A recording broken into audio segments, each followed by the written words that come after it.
विक्रांत ने कहा भैया भैया हमें जो है आध्यात्मिक चर्चा करनी चाहिए। तो हमने कहा नहीं, आज जो है सभी जितने भी साधक हैं, शिवरात्रि उन्होंने मनाई है, भगवान शिव के चिंतन में रहे हैं। हम लोग सदा ही बोलते रहते हैं। आज हमारे जितने भी साधक हैं, शिव भक्त हैं, गुरु भक्त हैं, हिमालय सत्ता के अनुयायी हैं, सब ऋषियों के जो पद कर्मों में चलते हैं, वे अपना अनुभव, उन्होंने शिवरात्रि कैसे मनाई, उनके दृष्टि से शिव क्या है, कि महाशिवरात्रि क्या है, उनके दृष्टिकोण में शिव, महाशिवरात्रि को ही दिन क्यों प्रकट हम करते हैं, और महाशिवरात्रि के दिन में ही हम तो उस शिव तत्व को प्राप्त करने की चेष्टा करते हैं। बाकी के दिनों में हम शिव से कैसे रम सकते हैं, उनकी जो भी अनुभूति है, जो भी उनके विचार है, वो प्रकट करेंगे। हम लोग सदा वही बोलते रहते हैं। आप कुछ भाई बहनों ने जो है विक्रांत के पास में अपना नाम और दिया होगा आज के अनुभूति को बताने के लिए। तो एक एक करके बताएं, अनुभूति संचित में रखें, और अनुभूति को और शिव और शिवरात्रि के परिप्रेक्ष्य में ही रखें आपकी दृष्टि में। शिव और महाशिवरात्रि तो जो है, जैसे जैसे जिन जिन भाइयों का अनुभव है, वे हाथ रेज करके या फिर विक्रांत को मैसेज, जिसने विक्रांत को मैसेज किया है, वे भाई बहन जो है अपने शिव की अनुभूति को बताने की चेष्टा करें। तो हाँ विक्रांत, किसी का नंबर जी वगैरह आया है? जी भैया, दुलारी दीदी का आया है। सबसे पहले दुलारी दीदी का नाम आया था, तो मैं जी। उनसे आग्रह करूंगा कि आप हैंड रेज करें ताकि हम आपको पहचान पाए कि आप किस नाम से जुड़े हैं। दुलारी कौशिक दीदी, एमपी भोपाल से, आप हैंड रेज करें तो हम आपको अनम्यूट कर देंगे और आप अपना अनुभव साझा कर पाएंगे।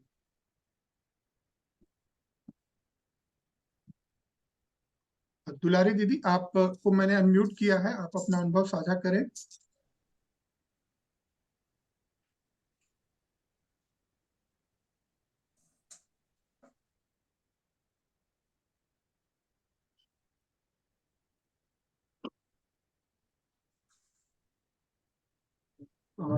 दुलारी दीदी, आप सुन पा रही हैं ना?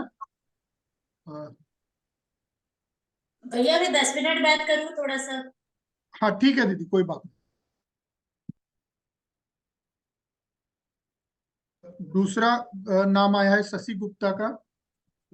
वो हमारे यज्ञ से स्टार्टिंग से ही अभी तक जुड़ रही हैं। आप दीदी, आप हैंड रेज कर सकती हैं।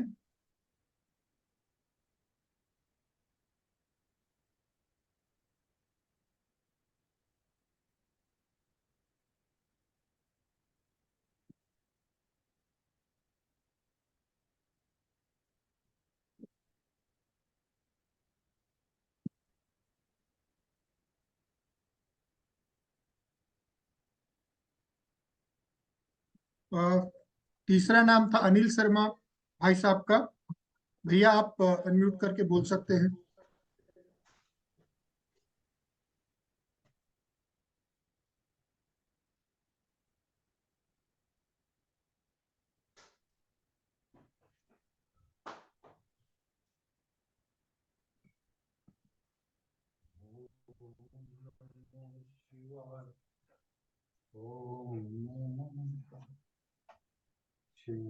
हाँ, प्रणाम भाई साहब। हाँ, 1 मिनट में उसको स्पीकर निकाल देता हूँ, आवाज आ जाएगी। वो मैं क्या है, वो नेचुरल कॉल में चला गया था, इसलिए इतना हो गया, लेट हो गया। हाँ हाँ भाई साहब, आवाज आ रही है? जी भी, आपकी आवाज आ रही है। हाँ हाँ, प्रणाम। महाशिवरात्रि आपके मार्गदर्शन में, और धर्म और अध्यात्म, धर्म और विज्ञान, टेक्नोलॉजी और धर्म, अध्यात्म और विज्ञान के संयोग से जो इस बार आप लोगों ने हमें अवसर दिया है, संयोग बना, बड़ा आनंद आया है। अनुभूति आंतरिक तो मैं बोल नहीं पा रहा हूँ, उसके शब्द नहीं है मेरे पास, अनुभव ही कर सकता हूँ उस चीज को। वो आप समझ जाएं, आप भी बड़े साधक हैं, बड़ा आनंद आया है। और ये जो विज्ञान और टेक्नोलॉजी और अध्यात्म के रूप में आपने इस बार इतना अवसर बाकी हमने किया है, आपने जो विधि बताई चारों पहर में, रात में 6 से 9, 9 से 12, 12 से 3, 3 से 6 पूरा किया है। शिवलिंग एक ही जो हमारे पास छोटा था उसी पे किया है, अलग से पार्थिव नहीं बनाया है। और उसके साथ एक सुपारी रख दी थी, सुपारी का हम विसर्जन कर देंगे उसके रूप में। और बाकी उपवास व्रत जो आपने बना है उस हिसाब से अगले दिन फिर विक्रांत जी के उसमें महामृत्युंजय मंत्र का जो मॉर्निंग में हुआ है वो भी किया, उसके बाद अखंड वाला भी उसमें 1 घंटे का आधे घंटे का जितना अवसर मिला वो किया। शाम को अभी पूर्णा आरती करवा दी आपने, तो अब जाके वो महाशिवरात्रि का उपवास खत्म हुआ है हमारा। बाकी बड़ा आनंद आया है, अनुभूति तो भाई साहब मैं नहीं बता पा रहा हूँ आपको बाकी बड़ा आनंद आया, बहुत बहुत धन्यवाद बहुत बहुत धन्यवाद। जी। प्रणाम।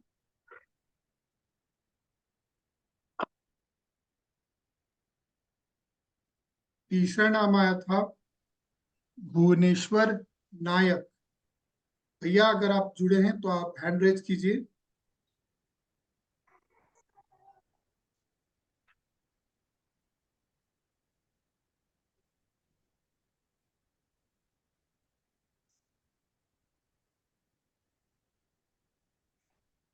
चौथा नाम था जिस भी साधकों ने विक्रांत के पास में नाम दिया है वे हैंड रेस कर ले ताकि आसानी हो कि वह पे जूम में है, अदरवाइज हमारा समय नष्ट होगा। और बाकी के कुछ लोगों ने भी हाँ हैंड रेस किए हैं, उन्हें भी आमंत्रण कर सकते हैं विक्रांत। जी भैया। सर्वप्रथम ये विभोर भैया ने नाम दिया था, तो विभोर भैया आप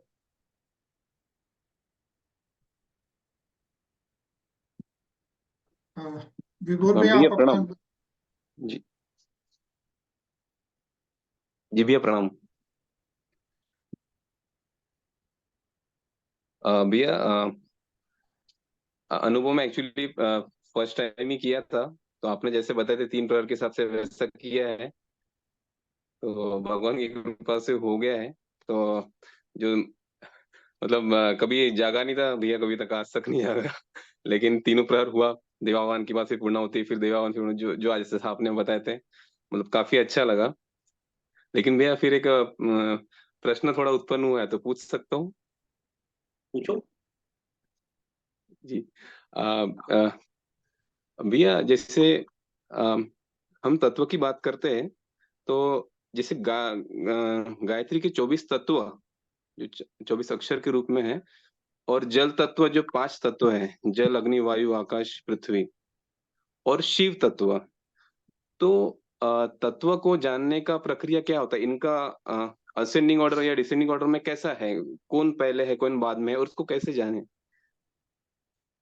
देखो, हमारी क्षमता इन 5 महाभूतों से संबंधित है, इसके परे हम जा नहीं सकते। लेकिन जब ये शुद्ध हो जाते हैं, जब ये पवित्र हो जाते हैं, इसमें शुद्धिकरण हो जाता है। क्योंकि ये जो हम शिव तत्व की बात करते हैं, शक्ति तत्व की बात करते हैं, विष्णु तत्व की बात करते हैं, जो है ये ब्रह्मा तत्व की बात करते हैं, ये पंच तत्वों के परे हैं। तो ये हमें अनुभव करने के लिए एक ही सीढ़ी है कि हमारे पंच तत्व का शुद्धिकरण हो। पंच तत्वों के शुद्धिकरण का एक ही मात्रा है, हमारी तन्मात्राएं शुद्ध हों, हमारे जो है स्पर्श रूप रस गंध जो 5 तन्मात्राएं हैं उसमें शुद्धिकरण का भाव आए और पवित्र हो जाए। ये पवित्र होने के पश्चात ही हम जो है क्योंकि वो जो चीजें हैं शिव तत्व की बात कर रहे हैं, शक्ति तत्व की बात कर रहे हैं, ये इन सब के परे हैं। शिव पुराण के अनुसार जो है ये जो ब्रह्मा जी का जो लोक है 14 भुवनों में बटा हुआ है, जहाँ तक ये संसार कहलाता है। ब्रह्मा जी के लोकों को ही हम संसार कहते हैं। संसार की एक परिभाषा है, तो जो भी प्राणी जीवात्मा इन 14 भुवनों में भ्रमण करता है वह उस भ्रमण की प्रक्रिया को संसार कहते हैं। उसके ऊपर जो शिव पुराण के अनुसार जो है विष्णु जी का 14 भुवन है, उसके ऊपर जो है रुद्र जी का 28 भुवन है, उसके ऊपर महेश्वर का जो है 56 भुवन है, और उसके ऊपर जो है बिंदु तत्व या अर्थात यानी शक्ति का भुवन है, जहाँ पे कला काल से अतीत है। उसके पश्चात है वहीं पे वृषभ है, यानी भगवान का जो सबसे प्रिय नंदीश्वर है। ये हमारे ऋषियों ने पुराणों में भगवान वेद व्यास ने अपनी त्रिकाल दर्शन के माध्यम से हमें बताया है। लेकिन ये हम सिर्फ हमारा सनातन धर्म के दो प्रमुख जो सनातन किसे कहते हैं, जो व्यक्ति विशेष जो वेद में, पुराण में और महाकाव्यों में विश्वास रखता है, श्रद्धा रखता है, वह सनातन धर्मी कहलाता है। जो पुनर्जन्म में विश्वास करता है वह सनातन धर्मी कहलाता है। तो ये जो जो मूलभूत आधार हैं, जैसे कि अभी किसी दूर दराज स्थान पे अगर धुआं निकल रहा है, हम उसे क्या बोलते हैं, अरे वहां पे अग्नि लगी होगी, उससे हम धुएं को प्रमाण मान करके अग्नि वहां पे आग लगी होगी ऐसा हम बताते हैं, सोचते हैं, समझते हैं। वैसे ही उस शिव तत्व को, रुद्र तत्व को, महेश्वर तत्व को, शक्ति तत्व को समझना जब इन पंच तत्वों के परे की बात है। लेकिन लेकिन हम हमारे जो गुरु हैं, हमारे जो ऋषि हैं, उन्होंने पुराणों में, वेदों में और महाकाव्यों में इसकी एक पृष्ठभूमि बनाई है। उस पे विश्वास रख करके ही हम आगे बढ़ सकते हैं। तो पहला कदम हमारा ये होना चाहिए कि हम जो है अपने आप के, हमारे गुरुओं ने, हमारे हिमालय संस्था ने अलग अलग अनुष्ठान, जप, पर्व, त्योहार बनाए। आज हम शिवरात्रि का त्योहार मना रहे हैं, शिव तत्व की चर्चा कर रहे हैं। आगे जाकर के हम होली तत्व की चर्चा करेंगे, वसंत तत्व की चर्चा करेंगे, आगे जाकर के हम राम तत्व की चर्चा करेंगे, उसके आगे जाकर के हम कृष्ण तत्व की चर्चा करेंगे, आगे जाकर के दुर्गा तत्व की चर्चा करेंगे। ये लोगों को उसकी श्रद्धा और आस्था बनाने के लिए, वास्तव में ये सभी किए, आप कृष्ण बोल लो, राम बोल लो, शिव बोल लो, दुर्गा बोल लो, वास्तव में ये सभी किए, लेकिन प्रत्येक माह में आप देखोगे एक एक तत्व की हम पूजा करते हैं, एक ऋषि या एक पर अवतारी सत्ता, ताकि हमारे अंदर अलग अलग जो तन्मात्राएं हैं, जो पंचभूत हैं, उनका शुद्धिकरण। इस पूरे महीने में हमने शिव से एकाकार होने की चेष्टा करी। आगे महीने में है जो है नरसिंह भगवान के हम है एकाकार होने की चेष्टा करेंगे। तो फिर आगे जो है हमारा जो है नवरात्रि आएगी, उससे दुर्गा शक्ति से जो है। तो कहने का तात्पर्य कि इन पर्वों, त्योहारों, अनुष्ठानों इत्यादि के माध्यम से हम उस चेतना से जुड़ने के लिए चेष्टा करते हैं, श्रद्धा पैदा करते हैं। हमारे प्रश्न का उत्तर ये है, हम अनुष्ठानों के माध्यम से, संयम के माध्यम से, जप योग, कर्म योग, तप योग के माध्यम से अपने आप को परिष्कृत करें। उसके पश्चात ये जो जितने भी तत्व हैं अपने आप खुल जाएंगे। बहुत अच्छा लगा। पहली बार जो है तुमने 4 पहर की साधना की। चौथा पहर ही बड़ा कठिन होता है। चौथे पहर में ही जो 3 से 6 बजे की साधना, रात भर जागरण किए हैं, तो 3 बजे 6 का जो साधना ही बड़ा कठिन होती है। उसमें 4 मंत्र उच्चारण करना पड़ता है, और बड़ी श्रद्धा के, जिस आवेग के साथ में, जिस फोर्स के साथ में हमने साधना शुरू की थी, वही आवेग साधना जो है चौथे प्रहर में भी कायम रहा। ये शिव की कृपा रही। ऐसे साधारण तौर पे जागना बड़ा कठिन होता है, लेकिन शिव तत्व, शक्ति तत्व, हमने क्या किया, जब किया और साथ में जो है महाशिव पुराण को पढ़े या फिर कुछ और तत्वों को जानकारी पढ़े, तो इससे फिर जो है महाशिवरात्रि में अमृत वर्षा होने की वजह से काफी लाभ सभी साधकों को मिला। जी भैया। भैया एक और था भैया प्रश्न।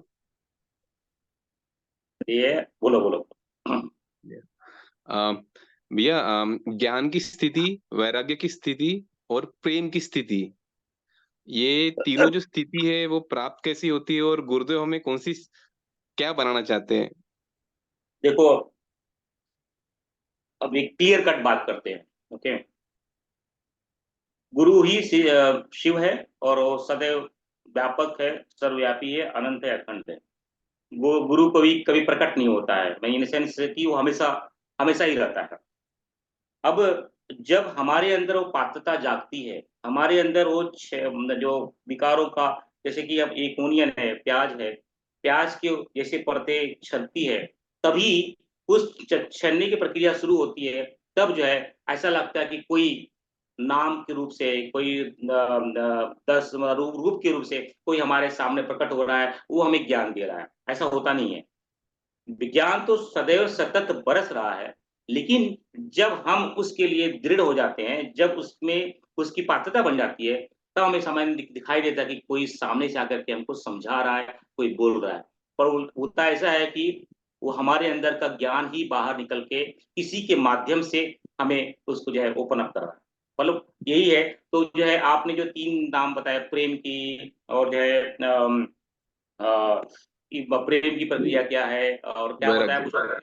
हाँ? वैराग्य और ज्ञान, ज्ञान की ओके। स्थिति, वैराग्य की स्थिति और प्रेम की स्थिति। ठीक है, तो ये प्रेम साधारण जो है, अभी प्रेम के 2 संदर्भ हैं, सांसारिक प्रेम है कि ईश्वरीय प्रेम है। तो देखो 3 चिड़ियाँ हैं हमारे चीज़ों में। जब इसलिए हमारे ऋषियों ने बड़े अलग-अलग जो पर्व उन्होंने जब बताए हैं और अलग-अलग देवता बताए हैं, उनका एक ही उद्देश्य था कि हमारे अंदर श्रद्धा को बढ़ाया जाए। जैसे कि मैं एक साइंस का विद्यार्थी हूँ और एक बुद्धिजीवी हूँ। तो मैं अगर गंगा के किनारे जाता हूँ, मुझे लगता है कि गंगा में इतना सारा गंध है, इतनी गंदगी है और उसी से मैं आचमन करूँ। उसी को जो है उसमें लोग में कपड़े भी धो रहे हैं, उसी में कोई स्नान कर रहा है, कोई साबुन लगे, उसको अगर एक बुद्धिजीवी देखेगा, तो उसको समझ में आएगा कितनी गंदगी है इस गंगा में। लेकिन एक जो भक्तिवान व्यक्ति है, एक ये बुद्धिजीवी की बात है, जो बुद्धि वाला है वो बोलेगा ये तो यार ये आई मीन क्या है? लेकिन ये जो भक्ति वाला, श्रद्धा वाला व्यक्ति है, उस उसको गंदगी तो है, अगर वो जल को पिएगा तो गंदगी तो शरीर में आएगी आएगी, वो ठीक है। लेकिन उसकी जो श्रद्धा की गुणवत्ता है वो बढ़ेगी। इसलिए भाई पीपल के नीचे जो है आप जो है पूजन करो, आप इस माँ नर्मदा की पूजा करो। जो ये अलग स्रोत हमारे ऋषियों ने ढूँढे हैं कि श्रद्धा श्रद्धा को बढ़ाते हैं। जब श्रद्धा और भक्ति बढ़ती है तब वैराग होता है। तो चलिए चलो आज एक सूत्र की चर्चा कर लेते हैं। सूत्र ऐसा है, जो कर्म से ही भोग मिलता है और कर्म से ही वैराग्य होता है। जब कर्म ही जो हम जीवन में गृहस्थ पैदा हुए हैं या संसार में आए हैं, कर्म ही सबका अधिभूत है, यानी कर्म सभी को करना है। लेकिन कर्म से भोग हो सकता है और कर्म से वैराग हो सकता है। अब जैसे कि अब इसका कैसे हो सकता है? अगर कर्म जो है धर्म संगत हो, पुराण संगत हो, वेद संगत हो, तो यह कर्म जो है हमें आस्ते-आस्ते वैराग की तरफ लेके जाता है। जैसे कि हम जो है किसी कंपनी में काम कर रहे हैं, किसी बिज़नेसमैन को चला रहे हैं, लेकिन हमारे दिनचर्या में जो भी बिज़नेस कर रहे हैं, जो भी कार्य कर रहे हैं, उसमें धर्म के माध्यम से जो धर्म ने रूल बताए हैं कि इस रूल को फ़ॉलो करना है, इस रूल को नहीं करना है। तो जैसे कि सत्य बोलना है, पापाचार नहीं करना है, ईर्ष्या नहीं करना है। इनके माध्यम से अगर हम बिज़नेस करते हैं, इनके माध्यम से हम जो है अगर जो है अपना नौकरी करते हैं, जो भी करते हैं, तो उस कर्म के जो साथ में जो संतति, संपत्ति, पशु इत्यादि जो आते हैं, वह आस्ते-आस्ते हमें वैराग की तरफ लेके जाते हैं। लेकिन अगर यही कर्म हमारे धर्म संगत ना हो, वेदों पे आश्रित ना हो, पुराणों पे आश्रित ना हो, तो क्या होगा? यह हमें जो भी संतति, पशु जो है संपत्ति प्राप्त होगी, उसमें भोग की भावना रहेगी, हम उसको भोगते जाएँगे। तो जो है कर्म ही दिशा निर्धारित करता है कि हम भोग की तरफ जाएँ और कि वैराग की तरफ जा रहे हैं। अगर कर्म धर्म संगत हो, तो हम जो है वैराग की तरफ जाते हैं, कर्म को भोगते-भोगते, संतति संपत्ति को भोगते-भोगते हम जो है वैराग की तरफ जाते हैं। और अगर कर्म जो है धर्म संगत ना हो, तो जो है हम भोग की तरफ जाते हैं और भोग तो जन्म मृत्यु के चक्कर में फँसाता है। और वैराग की अगली सीढ़ी ही ज्ञान है। यानी जब कर्म में धर्म संगत होगा, तो आस्ते-आस्ते जो संतति होगी, संपत्ति होगी और जो पशु इत्यादि जो धन-दौलत मिलेंगे, उसके अंदर भक्ति जागृत होगी और भक्ति से वैराग होगा और वैराग से जो है हम ज्ञान की तरफ जाएँ। वैराग आने के पश्चात ही ज्ञान होता है, लेकिन वैराग के पूर्ण हमें भक्ति और उपासना होती है, यानी भक्ति उपासना किसकी होती है? धर्म की, ईश्वर की। यानी ईश्वर से भक्ति और उपासना के पश्चात ही हमें वैराग उत्पन्न होता है। वैराग के बाद जब वैराग प्रगाढ़ स्थिति में आता है, तभी जो है हम जो है ज्ञान की तरफ बढ़ते हैं। लेकिन ये प्रक्रिया है। इस प्रक्रिया में हम सब, इन प्रक्रियाओं में ये क्या है कि ज्यादा शब्दों में उलझे नहीं, उद्देश्य रखिए। हम जो है गुरु सूत्र, ब्रह्म सूत्र, जो हिमालय सूत्र, ऋषि सूत्र ने बताए उसका पालन करें। जो अलग अलग अनुष्ठान और पर्व आ रहे हैं उसको समझ करके अपने जीवन में उतारें, क्योंकि हम सब गृहस्थ हैं और कलयुग में हैं। नाना प्रकार के भ्रांतियां, नाना प्रकार के चीजें चली हुई है, लेकिन जो मेन सूत्र को पकड़ के, अभी देखो कोई पूछेगा अभी रात भर शिव में जाग करके आपने क्या पाया? हमने कुछ पाया नहीं, लेकिन हमने एक अपने जीवन में एक पद्धति लेके आई, और एटलीस्ट साल में हम एक बार बैठ करके शिव पुराण के कुछ पतना जो है वो समझने की चेष्टा की। स्लोली स्लोली हमने समझा शिव क्या है, शक्ति क्या है, वृषभ क्या है, शिवलिंग क्या है, इसको जानने की चेष्टा की। ये चेष्टा आगे हमें बहुत तक लेके जाएगी। तो शिवरात्रि का यही फल हुआ कि हमने उसको एक कदम आगे बढ़ाया। ठीक। जी भैया, तस्मै श्री गुरुवे नमः। तस्मै श्री गुरुवे नमः।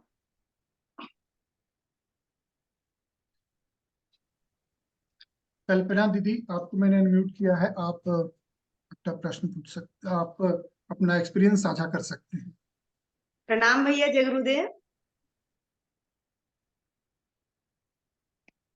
भैया, जैसे कि आपने चार पहर की पूजा बताई थी, लेकिन भैया मेरी तबीयत ना उस दिन ठीक नहीं थी। मेरा लेफ्ट आई जो बहुत दर्द कर रहा था, तो मैं भैया उस दिन ना रात में नहीं जग पाई। सुबह, दोपहर और शाम को पूजा करके मैं शाम को विसर्जन कर दी, और शाम के फलाहार लेके मतलब 7-7:30 बजे, 8:30 बजे सो गई थी भैया। पर मैं जग नहीं पाई।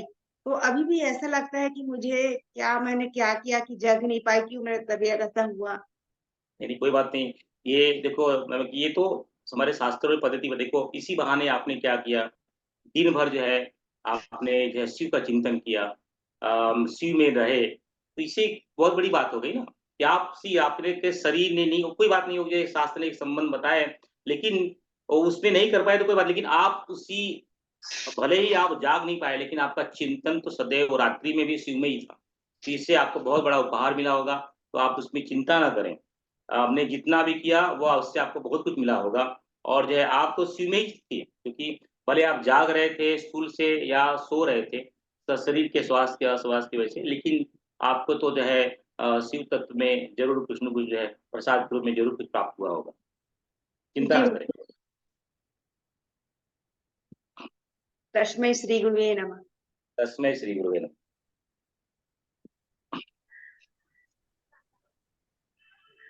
मनोरंजन भैया, आप अपना प्रश्न पूछ सकते हैं। सॉरी, आप अपना एक्सपीरियंस शेयर कर सकते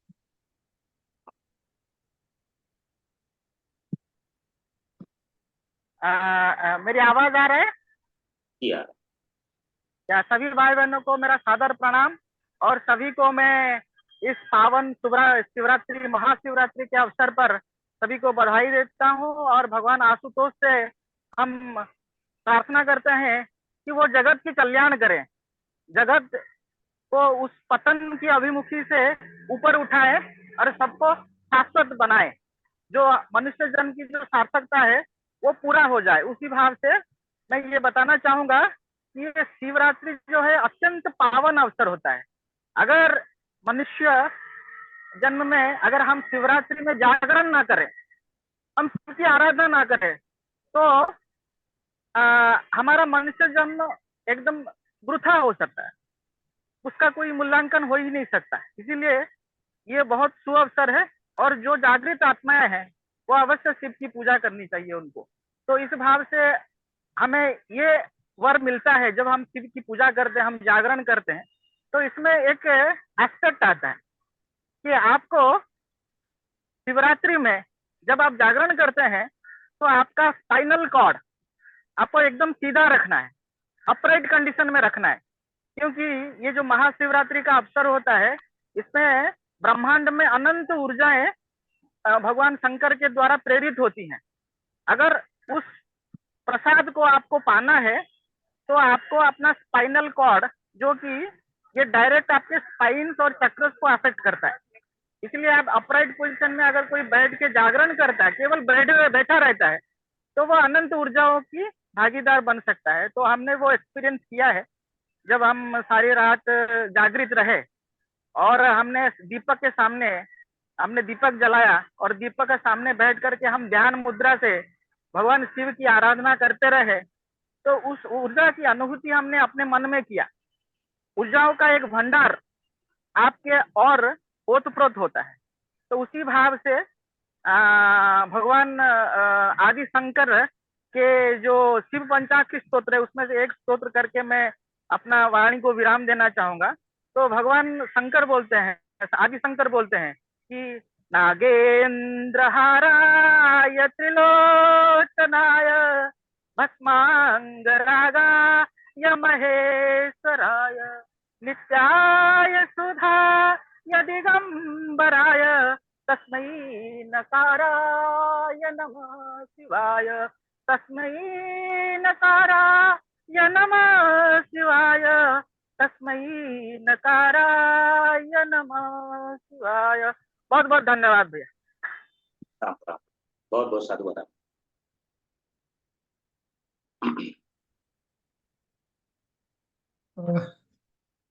सुधा दीदी, आप अपना जो भी एक्सपीरियंस है उसको साझा कर सकते हैं।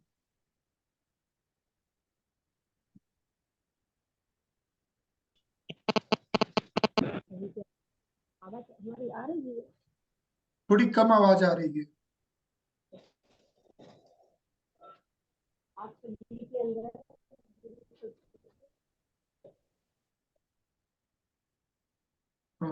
दीदी, आपका आवाज बहुत कम आ रहा है, सुन नहीं पा रहे।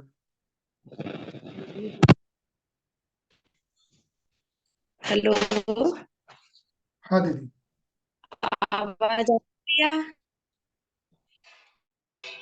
आवाज आ रही? हेलो। हाँ हाँ, आ रही है दीदी, थोड़ा कट के आ रही है, शायद आपका नेटवर्क ठीक नहीं है। हाँ, यहाँ थोड़ा सा कम रहता है। सभी के अंदर गुरु तत्व को प्रणाम करते हुए अपनी बात को, वाणी को पवित्र करने का जो सौभाग्य मिला है उसके लिए हम आप सभी को नमन बंदन करते हैं। भैया ने इतना कुछ समझाया, पर थोड़ा बहुत जो जितना भी अपने मन में उतार पाए उसी को प्रकट करने का अवसर है। वैसे तो अनुभूतियां क्या कहें, कैसे शेयर करें, जहां तक है शिव तत्व का ही दर्शन बताते हैं, क्योंकि भैया के सामने कुछ कहना सूरज को दीपक दिखाना जैसा है। शिव तत्व के लिए एक पूजा हमारा मानसिक व्यायाम है, हमको नेचुरल करना है। जैसे शिव जी का ध्यान करते हैं तो शिव जी के ऊपर जो गंगा है तो हमें सदैव ज्ञान गंगा में स्नान करते रहना चाहिए। उनके कानों में कुंडल हैं तो उनसे हमें यही सीखने को मिला है कि जली कटी बातों को सुन करके निकाल देना चाहिए। उनके गले में सर्प है, सर्प से हमें यही सीखने को मिला है कुछ जो व्यक्ति विषैले तत्व हो, विषैले भाषा बोलते हो, कटी जली बात करते हो, उनको भी गले से लगा के रखना चाहिए, क्योंकि यदि हम उनको छोड़ देंगे तो संसार में विष ही फैलेगा। उनके अंदर भस्म रमा हुआ है, भस्मीभूत हमारे अंदर जो दैविक दैहिक भौतिक ताप है, इन सब का समन करने के लिए हमें धर्म पर आरूढ़ होकर के शिवत्व के चिंतन में अपना ध्यान रखना चाहिए। उनके पास त्रिशूल में जो डमरू है, कभी कभी हमें धर्म के आयोजन के लिए लोगों को अपने यहाँ बुलाना चाहिए। और कभी कभी हम जो रुद्राभिषेक करते हैं, मर्दन करते हैं, उससे हमें यही सीखने को मिला है कि हमारे शरीर के अंदर जो इनबैलेंस है उनको हमें बैलेंस करने के लिए एक अच्छा मौका है। क्योंकि विजया में जिसको हम भांग कहते हैं, उसमें अभूतपूर्व ऊर्जा होती है। और इस दूर्वा में भी बहुत ऊर्जा होती है। दुर्वासा ऋषि ने इसको पान किया है, उन्होंने बहुत इससे शक्तियां पाई हैं, इसलिए हम दूर्वा चढ़ाते हैं। जो बिल्व पत्र है, बिल्व पत्र में हमने यही सुना है, सीखा है, जो सामने वाला लंबा सा पत्ता होता है उसमें शिव जी का वास होता है, इधर किनारे ब्रह्मा और विष्णु। तो बिल्व पत्र है जो वास्तविक ये शिव का ही स्वरूप है। इसलिए हम शिव जी को बिल्व पत्र चढ़ाते हैं। शहद का मतलब यही है कि जीवन में मधुरता आए। दूध का मतलब यही है कि हमारे अंदर मिठास हो, दुग्ध जैसा जिस प्रकार दुग्ध में घी दिखाई नहीं देता है, वैसे ही हमारे अंदर अपने अंदर शिवित्व को अथवा ईश्वरत्व को, गुरुत्व को इस तरह से छुपा करके छुपा रहता है, छुपे रहना चाहिए, ताकि दूध चढ़ाने का हमें यही एक तात्पर्य है। और शहद वगैरह जीवन में मिठास आए। जल चढ़ाते हैं, जल को शिव जी की क्या आवश्यकता है, उनके ऊपर तो गंगा विराजमान है, तो जल को इसीलिए चढ़ाते हैं कि हमारी मनोवृत्ति अधिकांश अधोमुखी होती है, तो हम उसको सतोमुखी बनाते हुए जीवन में सरलता प्राप्त करते हुए इस तरह से अगर हम शिव जी का निरंतर दर्शन करेंगे, उनके शिवत्व को धारण करेंगे, तो शायद हम किसी तरह से शिव जैसे कहते हैं सत्यम शिवम सुंदरम, सत्य की ओर बढ़ने का एक अवसर है, शिव की ओर बढ़ने का अवसर है। जब भी हमारा जीवन सुंदर हो पाएगा, सत्यम शिवम सुंदरम जैसा भाव उतार पाएंगे। सभी को प्रणाम। बहुत बढ़िया। हरिद्वार के पास में एक स्थान, हरिद्वार तो और ऋषिकेश पवित्र स्थानों में से है, उत्तराखंड तो पवित्र स्थानों में से है। कुछ कुछ स्थान जो हरिद्वार के पास पे ही है, हम हरिद्वार जाते हैं लेकिन वहाँ जा नहीं पाते हैं। तो मैं आप सभी से अनुरोध करूंगा कि जब भी आपको हरिद्वार या ऋषिकेश जाने का मौका मिले, कुछ कुछ स्थानों पे अवश्य जाएं। एक वहाँ पे एक बहुत बड़ा शिवलिंग है, अराउंड लाखों बरस पुराना शिवलिंग है। वहाँ पे कोई जाता जाता नहीं है। और वहाँ पे भगवान शिव माता पार्वती की जो है शिव जो है बारात, शिव जी बारात लेके आते हैं। तो वह स्थान जरूर देखें। हरिद्वार से कुछ 8-9-10 किलोमीटर की दूरी पे होगा। दूसरा, हरिद्वार के पास में ही माता पार्वती ने जहाँ बैठ करके तपस्या की थी भगवान शिव से एकाकार होने के लिए, उन्होंने पहले तो उपासना में एक जो है एक आहार, फिर आहार को छोड़ दिया और फिर जल पे रहे। बाद में फिर बिल्व पत्र को ही खा करके उन्होंने जो है उपासना और साधना की थी भगवान शंकर को आराध्य बनाने के लिए। तो वहाँ भी बिल्केश्वर मंदिर है, जहाँ पे माता पार्वती, बड़ा छोटा सा स्थान है, बहुत कम लोग वहाँ जाते हैं। वहाँ माता पार्वती का कुंड भी है, जो जहाँ से वह जल वगैरह ग्रहण करते। बहुत बहुत आप वहाँ बहुत कम लोग जाते, कोई जानता नहीं तो जाएगा कैसे। तो उस स्थान में भी जाएं। वहाँ पे माता पार्वती, बड़ा जंगल टाइप का है, थोड़ा जंगल टाइप से जा करके वहाँ पे एक थोड़ा सा मंदिर बनता है। वहाँ पे माता जी का जहाँ से आचमन करती थी या जल ग्रहण करती थी, और बहुत सारे वहाँ पे बिल्व के वहाँ पे पेड़ हैं। तो ऐसे दर्शन अवश्य करने चाहिए। बहुत बहुत धन्यवाद।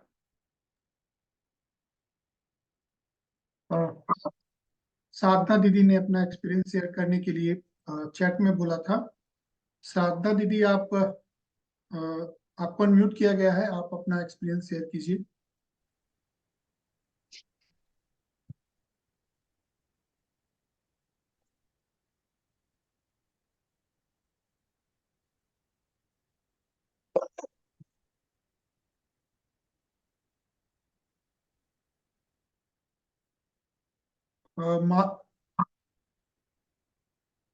माधुरी गुप्ता दीदी, आपको अनम्यूट किया जा रहा है, आप अपना एक्सपीरियंस।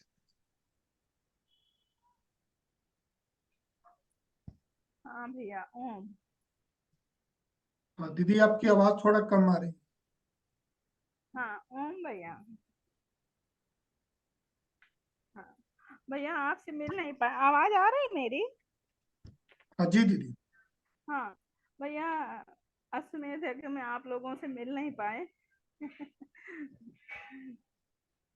और फिर उसके हम लोग वहीं पर रुके थे। उसके बाद अभी बसंत ये शिवरात्रि में पूजा तो हमने मानसिक पूजा की, क्योंकि हम बेटी के यहाँ यहीं अभी मुंबई में ही रुके हुए हैं। मानसिक पूजा करी, लेकिन पता नहीं आज सुबह क्या हुआ, मुझे ऐसे लगा जैसे सिर में किसी ने ऐसे हाथ करके मुझे जगाया सुबह, और बस उठ गए हम। समझ में नहीं आता ऐसी कैसे अनुभूतियां होती हैं, और कोई नहीं था मेरे पास में। ये क्या है? तो देखिए दीदी, ऐसा है कि जीवन में कोई चमत्कार नहीं है। जो चीजें हमारे आयामों से परे हमें लगता है चमत्कार हो गया, वैसे यथार्थ में कोई चमत्कार नहीं है। हमारे इर्द गिर्द सदैव बहुत सारे लोग रहते हैं। वो हो सके मैं हमें दिखाई नहीं देते हैं, वो बात अलग है, वो हमें सुनाई नहीं देते, वो बात अलग है, लेकिन सदैव हमारे इर्द गिर्द बहुत सारे लोग रहते हैं। और जो है कभी कभी कुछ कुछ पूर्व जन्म के संस्कार की वजह से उनके स्पर्श, उनकी आवाज, उनका रूप दिखाई दे देता है, लेकिन सदैव हमारे इर्द गिर्द बहुत लोग रहते हैं।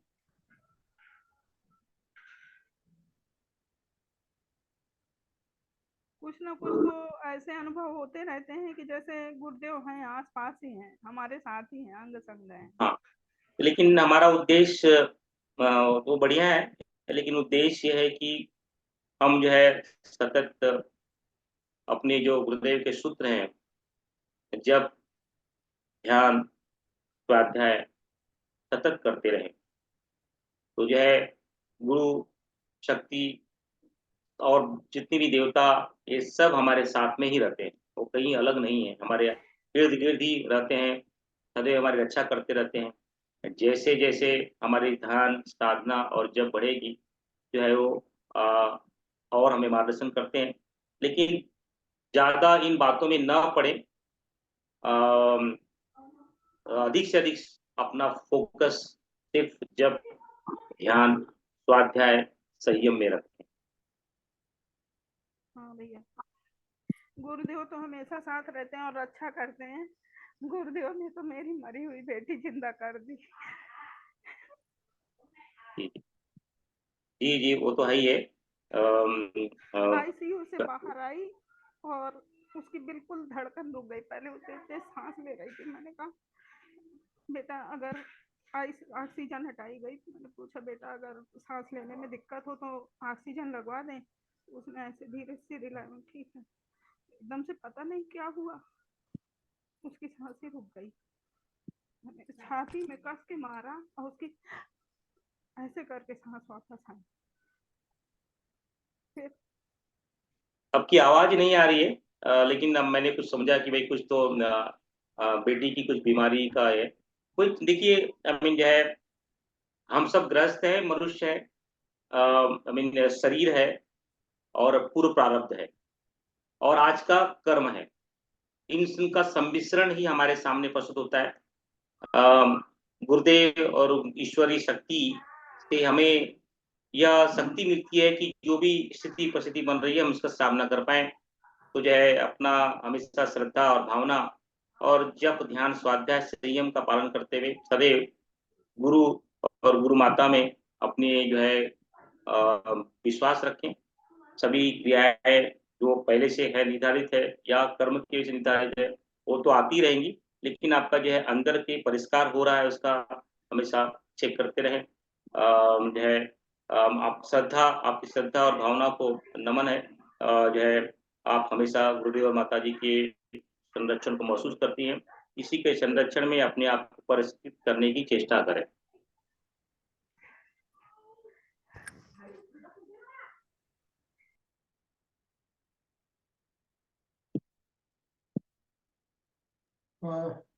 माया सक्सेना आंटी, माता जी हम लोगों से काफी दिनों से जुड़ी हुई हैं और साधना में रत रहती हैं। माता जी आपको अनम्यूट किया गया है, आप अनम्यूट करके अपना एक्सपीरियंस बताइए, आपकी जो भी शिवरात्रि के का अनुभव रहा है।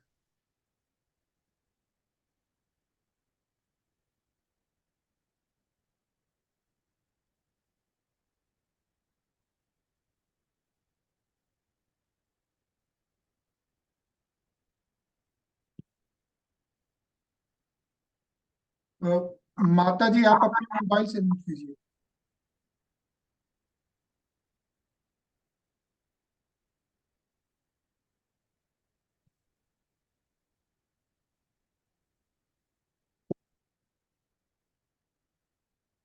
आप अपने मोबाइल से अनम्यूट कीजिए, आवाज नहीं आ रही है आपकी, आपकी आवाज नहीं आ रही है, आप अनम्यूट कीजिए।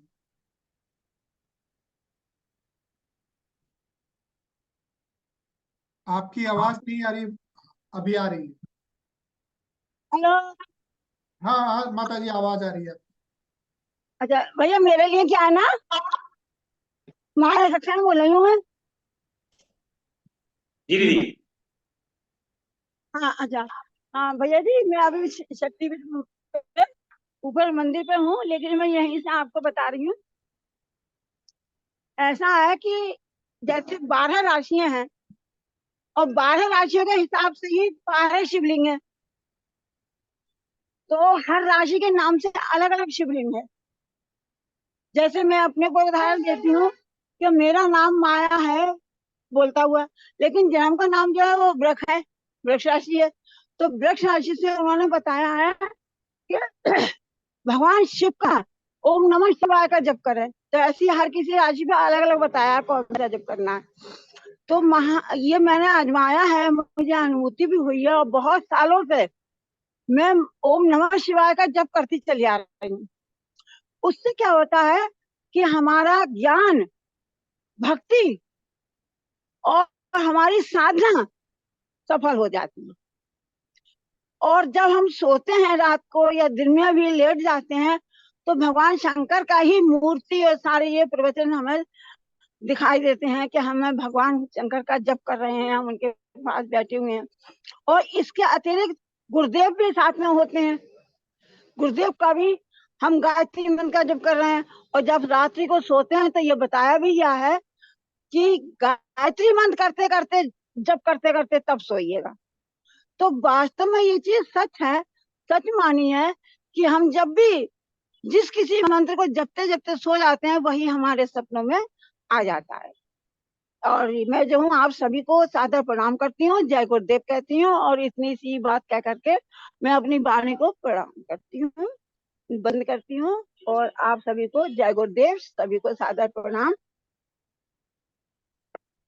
दीदी तो हमारे सबके लिए प्रेरणा स्रोत है। पिछले 3-4 सालों से लगातार महाजप महायज्ञ में जुड़ती हैं। आई मीन इतनी उम्र में भी होते हुए भी उन्हें सोशल मीडिया, व्हाट्सएप कैसे यूज करना चाहिए, फेसबुक कैसे यूज करना चाहिए, वीडियो कैसे लाइव करना चाहिए, पूरा जो है सभी को ना मीन काफी ना काफी उसके अंदर बहुत उनकी पुरुषार्थ है उनका बहुत। और जो है उनका अनुभव जैसे उन्होंने बताया कि पहले, अभी आप सोचिए कि हमारी जो वैचारिक भावना थी कितनी सुदृढ़ थी। हमारे पूर्वजों ने कितनी अच्छी व्यवस्था थी कि उन्होंने भले ही हमारे पूर्वज पहले पुराण नहीं पढ़ते थे, वेद नहीं पढ़ते थे, बहुत सारी चीजें नहीं मालूम होती थी, लेकिन दादा के माध्यम से, दादी के माध्यम से, नाना के माध्यम से, नानी के माध्यम से ये पर्व करना है, ऐसे करना है, इस राशि में करना है, इस समय करना है, इस श्लोक को बोलना है, इत्यादि इत्यादि बचपन से ही ये यज्ञ करना है। हाँ, भोजन बनाने के पहले जो है अपने कुल देवी के लिए, अपने इष्ट देव के लिए भोजन निकालना है। एक खुराक जो है गौ माता के लिए देना है, एक खुराक जो है अपना रक्षा करता है कुत्ते को देना है। इस दिन पीपल के नीचे बैठ करके जो है खाना बनाना है। इस दिन जो है तुलसी माता के नीचे बैठ करके भोजन बनाना है। ये इत्यादि जो पद्धति बनाई है, ये कितनी वेद के संगत है या और जो है पुराण के संगत। वैसे ही माता जी ने बताया कि 12 शिवलिंग जो है 12 राशियों, ये पुराणों में लिखित है। अब चाहे शायद माता जी को किसी ने बताया होगा, माता जी ने या पिताजी ने या किसी ने बताया होगा, ये पुराणों में लिखित है। कितनी बड़ी बात है।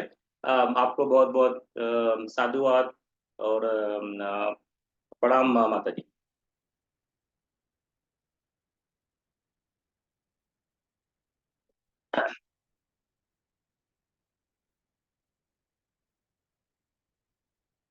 रुक्मिणी का एक्सपीरियंस लेने से पहले भैया आपके लिए एक आग्रह है, प्रश्न मतलब आग्रह है नीना मन्नू भाई नायक दीदी का।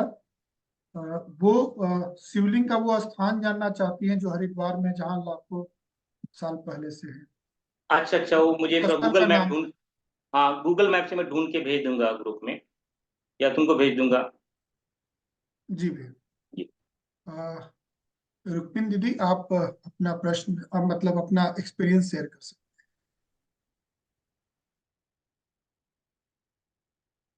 आपकी आवाज नहीं आ रही, अनम्यूट हैं आप।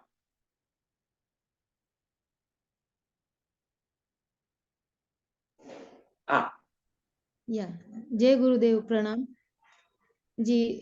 मेरा पहले तो आप सबको कोटि कोटि धन्यवाद मार्गदर्शन करने के लिए, हम जैसे नए जो साधक हैं उनके लिए। और दूसरा ये कि शिवरात्रि में जैसे हमने साधना की, रात्रि का साधना होता है, लेकिन नवरात्रि जो अपन गायत्री परिवार के साधना करते हैं तो उसमें रात्रि की जगह दिन को इम्पोर्टेंस दिया जाता है, जबकि नाम में ही ये इंक्लूड है कि ये रात्रि की साधना होनी चाहिए। तो ब्रह्म मुहूर्त जरूर शामिल होता है, नो डाउट उसमें। फिर भी एक डाउट है कि सारी रात्रियों में नवरात्रि का अपने यहाँ दिन में साधना होती है बजाय रात के, तो वो हाँ कुछ हाँ हम ठीक। क्या करें, हम तो करते ही हैं दिन में एंड सेटिस्फाइड ऑल्सो, बट फिर भी एक क्वेश्चन है, क्लियर हो जाए तो। ठीक है, तो प्रश्न आपकी अनुभूति बता दीजिए, या अगर अनुभूति हो गई तो मैं आपके प्रश्न का उत्तर दे दूंगा। स्वागत में अभी बहुत आनंद आ रहा है, बस यही है। और उससे काफी मतलब भौतिक जीवन में भी ऐसा लगता है कि साधना तो एक हर इंडियन का एक पार्ट होना चाहिए, जिससे कि वो जीवन जीने की कला का ही एक पार्ट कह लो इसे। बहुत अच्छा लगा, मैं इससे बच्चों को भी मैं गाइड करती हूँ कि साधना का कुछ ना कुछ पार्ट आपके डेली जीवन का एक अंग होना चाहिए। और वो कौन गाइड करेंगे, गुरुदेव से बेहतर तो हैं, बहुत गाइडेंस है, लेकिन ये गाइडेंस अपनी जो है वो बहुत ही मतलब कुछ जरूरत है, आज के युग की जरूरत है, तो होना चाहिए जी साधना जी। जी। तो जैसे कि हम बदलेंगे तो युग बदलेगा। पहला बदलने का प्रक्रिया हमें करनी है। हमें सनातन धर्म और भारतीय दर्शन पे विश्वास रख करके उसे अपने जीवन में उतारना है। अगर हम उसको थोड़ा बहुत जितना हमें मालूमात है उसको देख करके हमारे बच्चे, हमारे लोग, आसपास के लोग भी उसका पालन करेंगे। शास्त्रों में अलग अलग रात्रियों का महत्व बताया गया है। उनमें से प्रमुख रात्रियां जो है कृष्णाष्टमी रात्रि है, वो अर्धरात्रि होती है, उसमें आधा रात्रि तक ही जो है हम जो है त्योहार को मनाते हैं। होलिका दहन, वो भी एक दहन यात्री और अगली रात्रि होती है, उसमें भी एक प्रहर की रात्रि होती है, पूरी रात्रि की त्योहार नहीं होता है। दीपावली, वो भी काल रात्रि है, वो उसमें जो है हम जो है कुछ पहर तक, वो भी पूर्ण रात्रि नहीं होती है, उसमें जो है हम दीपावली का उत्सव मनाते हैं। और जो महाशिवरात्रि है ये पूर्ण रात्रि होती है, उसमें हम चारों पहर में हम रात्रि में जागरण करके साधना करते हैं। और उसके बाद में आती है नवरात्रि। यह 9 रात्रियों का श्रृंखला, यानी इसकी उपासना 9 रातों तक होती है। यानी जब 2 ऋतुएं बदलती हैं, उनके बीच का जो मंथन, उनके बीच का जो संघर्ष, उनके बीच का जो लेन देन का प्रक्रिया है, 9 रात्रों की होती है। इसी के नाम से ही वह नवरात्रि पड़ी होती है। यानी जैसे कि अभी ग्रीष्म ऋतु है, जा रही है, और जो है ठंडी ऋतु आ रही है, तो इनके बीच का जो घर्षण होगा 9 दिनों का होगा। 9 रातों का होगा, दिन का नहीं होगा। वैसे भी हम पंचांग में देखेंगे तो कभी कभी तिथि बदल जाती है, कभी कभी एक तिथि 2 दिन आ जाती है, प्रतिपदा, द्वितीया, तृतीया। और जो है अगर काउंट करें तो जो है कभी कभी जो है तिथियां जो है 8 दिन की हो जाती हैं, कभी कभी 10 दिनों की हो जाती हैं। 9 जो है, इसलिए ऋषियों ने इन श्रृंखलाओं को देखते हुए कि इनका जो घर्षण होता है 9 रातों का होता है, इसके नाम से जो है नवरात्रि बताई। ये रात में जागरण की प्रक्रिया नहीं बताई है, इनके मध्य का जो लेन देन है, लेन देन की प्रक्रिया 9 रातों तक चलती है। एक का आना और एक का जाना प्रक्रिया 9 रातों की होती है। इसका नाम जो है नवरात्रि है। तो इसलिए जब अनुष्ठान करते हैं या नवरात्रि के अनुष्ठान करते हैं, मैं बार-बार यही बोलता हूँ कि हमें 9 रातों तक की उपासना करनी है, यानी काउंट करना है। आज से शुरू किया, 1 रात हो गई, यह दूसरा काउंट की दूसरी रात हो गई। इस तरह से काउंट करके हमें ये नवरात्रि की उपासना करनी है, न कि तिथि के माध्यम से।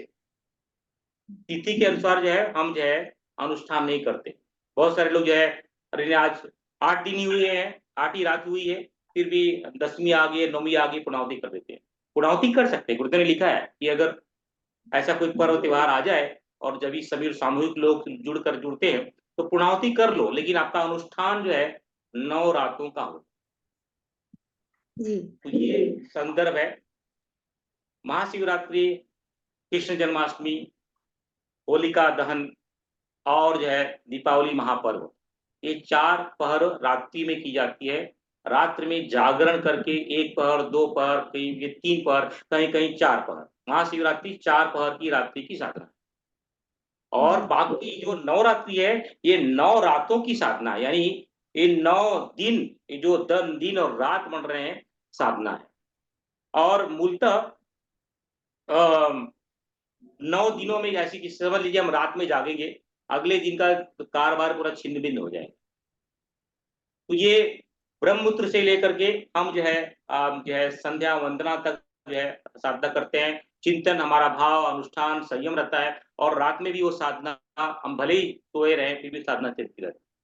तो ये साधना जो है पूर्ण रूप से नवरात्रि, ये 9 रात्रों के बनाए काउंट के हिसाब से, गिनती के हिसाब से 9 रात्रियों की साधना। आशा है आपके प्रश्न का उत्तर मिला होगा। जी, मुझे एक सा डाउट फिर भी है कि उसमें भी काफी इंसिस्ट करते हैं कई विद्वान जन की उसमें निश्चित काल, महानिश्चित काल करते हैं क्योंकि हम ये नहीं जी, हम करते हैं। आप सही बोले हैं कि जी ये भी पुराणों में लिखा गया है कि हम भगवान कृष्ण स्वयं जो है आते हैं, 9 रात्रों तक रासलीला करते हैं। जी तो लेकिन 10 रात जो है वृंदावन या कोई भी उनका पूरा भारत भूमि ही उनका लिए वृंदावन है। तो जो है इसलिए जो है बहुत सारे संत, महात्मा, गृहस्थ, ऋषि सभी जो है जागरण करते हैं। लेकिन ये सब व्यवस्था कहाँ हो सकती है? जहाँ हम आश्रम में रह रहे हो, आरण्यक में रह रहे हो, वहाँ हो सकती है। हम सब गृहस्थों के लिए जो जो माध्यम है, मीडियम माध्यम है, सुबह 3 बजे 4 बजे उठ गए, जप कर लिए, संयम में रहे, एक फलाहार ले लिया और उनकी ऊर्जा को आत्मसात करने की चेष्टा। हम पूरी रात भर हम जो है घर परिवार को छोड़ नहीं सकते, रात में दिन भर सोएंगे, रात में जागेंगे, ऐसा कर नहीं सकते हैं। तो हम आश्रम में नहीं है, हमारे बच्चे हैं, हमारे पति पत्नी हैं, हमारा ऑफिस का वर्क है, बिजनेस का वर्क है। इन व्यवस्थाओं को संभालते हुए हम कर सकते हैं।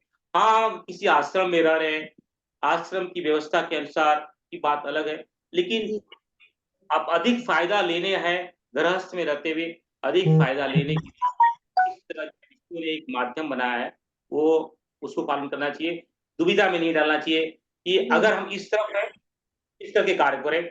अगर हम आश्रम में हैं, आश्रम की व्यवस्था ऐसी है, कोई ज़िम्मेदारी हमारे पास नहीं है, किसी का टिफ़िन नहीं बनाना है, कहीं ऑफ़िस नहीं जाना है और पूरा ब्रह्मचर्य का पालन हो रहा है, संयम का पालन हो रहा है, तो उस व्यवस्था में रहें।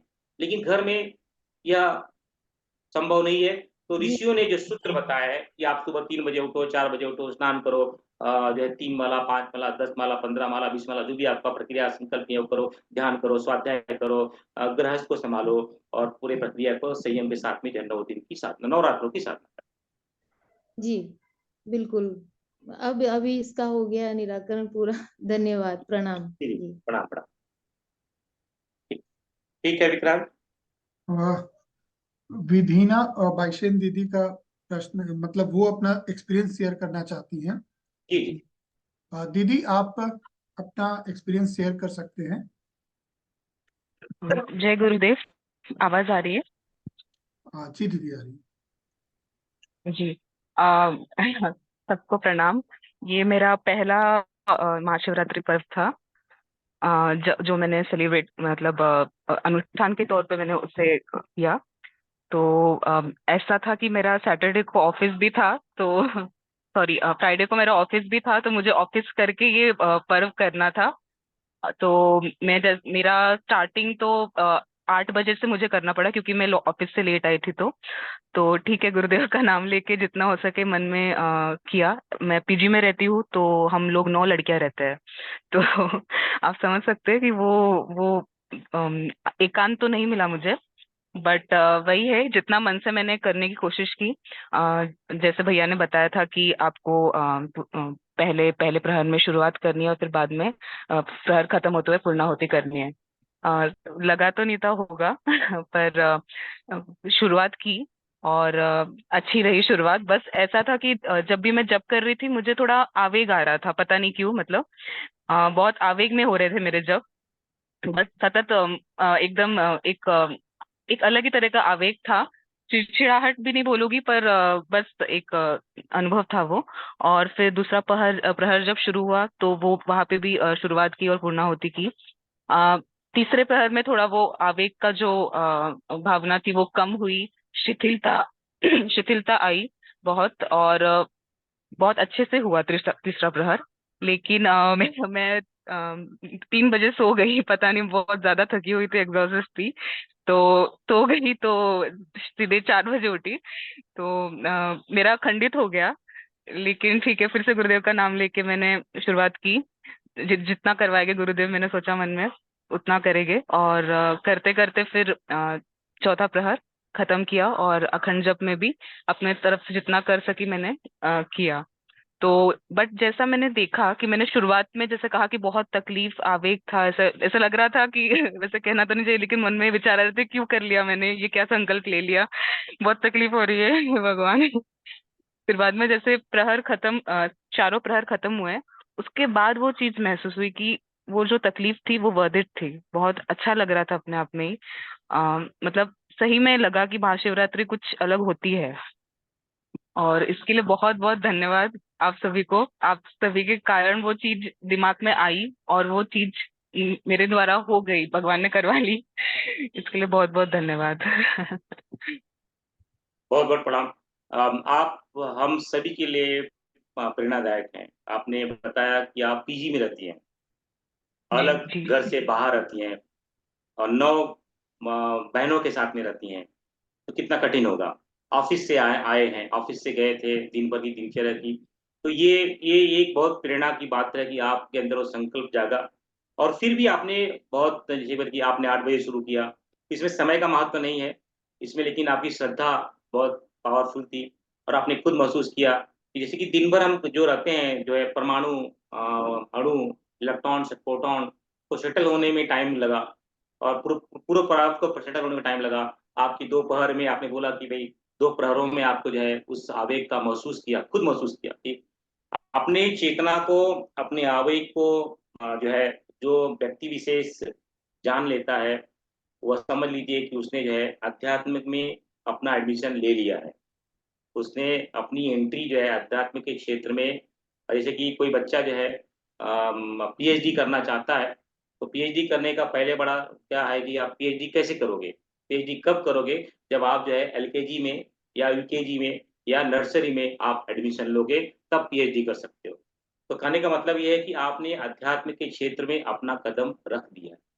इसका मतलब ये, क्योंकि आवेग को समझना हर सभी के, मेरे पे क्रोध आ रहा है, मेरे पे वासना आ रही है, मेरे को तृष्णा आ रही है, मेरे अंदर ये आ रहा है, इसको समझना एक हमारी एक विजय की निशानी है, एक साधना की प्रगति की निशानी है। और जैसे आपने बताया कि जो दूसरा और तीसरा पहर बड़ा पावरफुल होता है। भगवान शिव ने वही कहा है शिव पुराण में, पहला प्रहर, जो 4 पहर बताए गए हैं, जो है दूसरा और तीसरा पहर बहुत ही प्रगाढ़ और ऊर्जावान होता है। और जो है आप बोल रहे हैं कि मैं सूक्ष्म रूप से थक गई थी, स्थूल रूप से थक गए थे, सो गए, लेकिन वो सोना भी आपके लिए लाभदारी रहा होगा। ऐसा जो है आपको शायद स्थूल रूप में सो जाने की वजह से आपको नहीं मालूम हुआ रहेगा, लेकिन अवश्य ही आपको उसका लाभ मिला होगा सूक्ष्म रूप से और कारण रूप से। और चौथा पहर आपने किया, आपने देखिए कितना बड़ा मिराकल किया आपके जीवन में।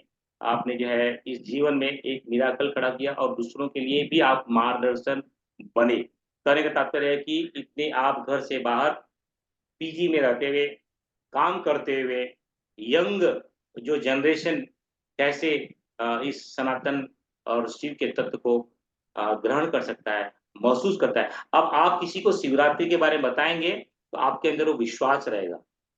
कि नहीं तो क्या है, जी वो नहीं तो क्या होगा कि नहीं तो वो क्या है, किताबें जानकारी है। जानकारी अलग होती है, अनुभव अलग है। आपने जी उसको भैया। क्योंकि ये अनुभव ही अध्यात्म अनुभव का शास्त्र है। अध्यात्म जानकारी का शास्त्र नहीं है। गुलाब जामुन गोल-गोल होता है, उसमें बहुत मीठापन होता है, कितना भी इसको थ्योरी बता दो, किसी को कुछ समझ में नहीं आने वाला है। लेकिन जिसने अनुभव किया है, उस वही समझ सकता है और वही समझा सकता है। और आप आज के समय में आज से सबसे अच्छा पीजी के आज के बहनों को, आज के बेटियों को समझाने के लिए आप ही सक्षम हैं, क्योंकि आपने वो अनुभव किया है। आपका बहुत-बहुत धन्यवाद। आप हम सबके लिए प्रेरणा स्रोत हैं। आपको कोटि-कोटि नमन वंदन। आपको भी भैया, आपके कारण ये सफल हुआ। नहीं, जितना नहीं। पॉजिटिवली आप ये चीजें समझाते हैं, वो चीज ऐसा लगता है कि हम कर सकते हैं, भले ही जैसे भी टूटी फूटी बट कर सकते हैं। इसलिए बहुत बहुत धन्यवाद। नहीं, नहीं, ये क्या है, धन्यवाद तो आप, धन्यवाद के पात्र आप सब लोग ही हैं। ये तो क्या है कि जैसे जिसके अंदर जो रहता है वही प्रकट होता है। जिसके अंदर जो है वो समय आ गया कि प्रकट होता है। लेकिन आज के परिप्रेक्ष्य में स्थूल भाव से आप सभी के लिए प्रेरणा स्रोत है। अगर आप इसको वीडियो बना के देना चाहेंगे तो विक्रांत जो है लोगों को फॉरवर्ड कर देगा, क्योंकि ये बहुत महत्वपूर्ण है। आपने जिस तरह से बताया कि पीजी में रहते हैं, इस कठिनाइयों केवल कठिनाई नहीं, आज की परिस्थिति कठिनाई नहीं, परिस्थिति। आज की परिस्थिति में भी आप अपना, और आपने सही अनुभव बताया कि मैं 3 बजे सो गई, आवेग आया। तो ये बहुत निश्चल और क्लियर कट अनुभव है। इससे बहुत लोगों को प्रेरणा मिलेगी। बहुत-बहुत धन्यवाद पुनः आपका।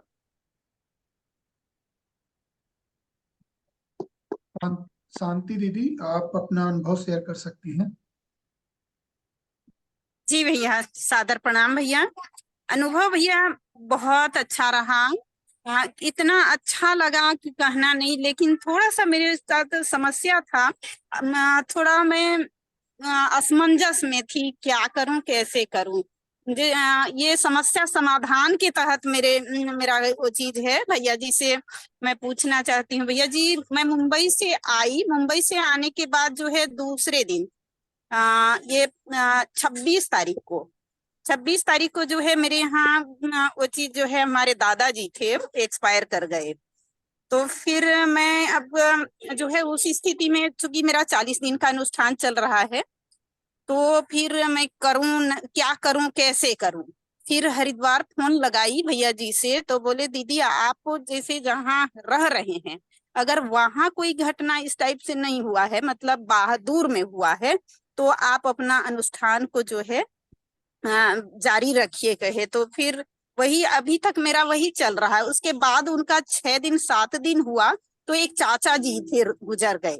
इसके चलते जो है मैं उस टाइप से तो नहीं कर पाई जैसा मेरे को करना चाहिए था, पर मानसिक जो जैसा वहां से जो चल रहा था उसमें करी थी।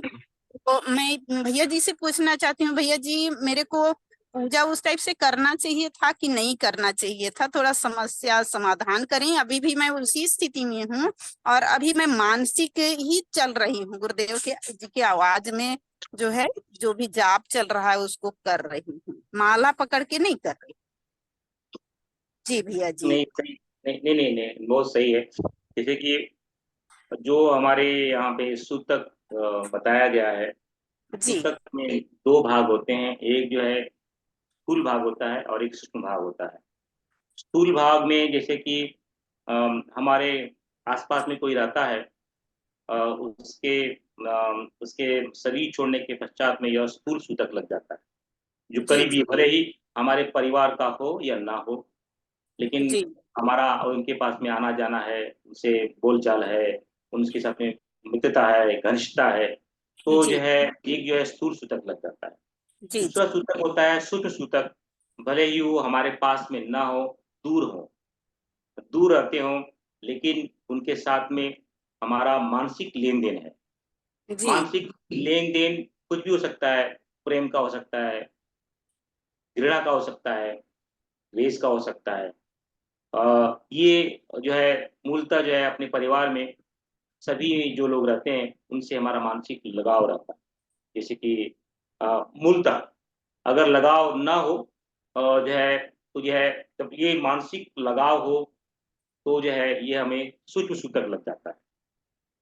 तो ये जी 2 तरह के सूतक का हमें अवलोकन करना चाहिए। जैसे कोई हमारे दादा के संबंध में है या किसी के संबंध में है, मैं उनको जानता भी नहीं हूँ, उनको जानती भी नहीं हूँ, उनसे कभी मानसिक लगाव भी नहीं है, जो है सूद से उनका कोई संबंध भी नहीं है, तो जो है यहाँ पे सूतक नहीं लगेगा क्योंकि मैं जानता भी नहीं हूँ उनको, मेरा कुछ उनके साथ संबंध ही नहीं है मानसिक। लेकिन हमारे साथ में उनका लगाव है, उनके साथ में एक एक्सचेंज है, एक लेन-देन है, तो जो है वो मन में कहीं कहीं पीड़ा देता है। मन में वो भी उन 10 दिनों तक जो है जहाँ-जहाँ शरीर छोड़ने के पश्चात जो है जो जो सूक्ष्म शरीर है व्यक्ति विशेष का जीवात्मा का, वो जो है अपने करीबियों के पास में जाने की चेष्टा करता है, जहाँ-जहाँ उसका प्रेम की भावना या लगाव की भावना होती है।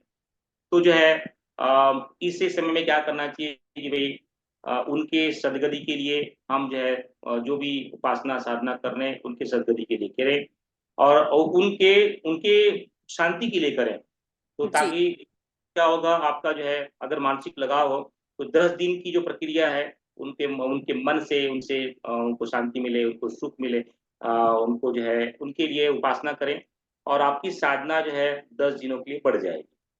आपकी जो साधना है, जो अनुष्ठान है, आपका प्रखर साधना चल रहा है, तो ये 10 दिन की साधना हो गई है, मध्य में 10 दिन के बीच में सूतक लग गया है, तो 10 दिन तो आप जो है जो भी मानसिक जप या जो भी कर रहे हैं, यह उनको उनके लिए कर दें कि जो भी हमारे जो क्षति हुई है, जो भी हमारे बीच में नहीं रहे, यह साधना उनके लिए मानसिक जप कर रही हूँ। लेकिन अभी आपकी जो साधना है, आपकी साधना बढ़ जाएगी। तो 10 दिन तो हो गया था और जी जो है तो जो है अब जो है 20 दिन बाकी है, तो 20 दिन में और 5-6 दिन और बढ़ा कर के आपकी साधना 25 दिन की हो जाएगी। इस तरह से जो है समझ लो 30 दिन की साधना है आपकी। जी जी 30 दिन की साधना है तो 10 दिन पूरा हो गए। 10 दिन जी खंडित हो गए, 10 दिन तो उस व्यक्ति विशेष के लिए आपने साधना की, तो आपको 20 दिन की साधना और करनी है, तो 20 की जगह आप 25 की दिन की साधना करें, क्योंकि साधना में निरंतरता न आने की वजह से उसको 4-5 दिन क्योंकि मन को स्थिर होने में भी समय लगेगा, तो 4-5 दिन आपको स्थिरता के लिए और 20 दिन की जो बाकी की जो संकल्प है उसके लिए आपको साधना अनुष्ठान करना। जी लेकिन भैया जी आपने जो किया बहुत अच्छा किया, आपको जी बहुत-बहुत साधुवाद। आपने मानसिक जप को कंटिन्यू रखा, ये मानसिक जप जो है उन व्यक्ति विशेषों के लिए रख दें, ताकि जो है उनको लाभ मिले। जो आपका जो लेन-देन रहा, उनके साथ में जो है उससे उनको आनंद मिले, इसलिए जप की जो 10 दिन की मानसिक जो साधना थी, उन व्यक्ति विशेषों के लिए आप जो करें, तो बहुत बढ़िया रहेगा। जी भैया जी धन्यवाद। भैया जी वो दीपक जो है जल रहा है, तो भैया जी से वहां से पूछी तो दीपक को जला ही रखी हूँ। जी, ठीक, बहुत बढ़िया, बहुत बढ़िया। दीपक तो ज्योति का परमात्मा का परम ज्योति का प्रतीक है, तो कोई बात नहीं है, जो जल रहा है उसे चलाओ, उसको उसको अखंड ही रखिए। जी जी धन्यवाद भैया अगर जी। अखंड रख सकते हैं तो तस्मै श्री गुरुवे नमः। तस्मै श्री गुरुवे नमः। अनिल भैया आप कुछ साझा करना चाहते थे?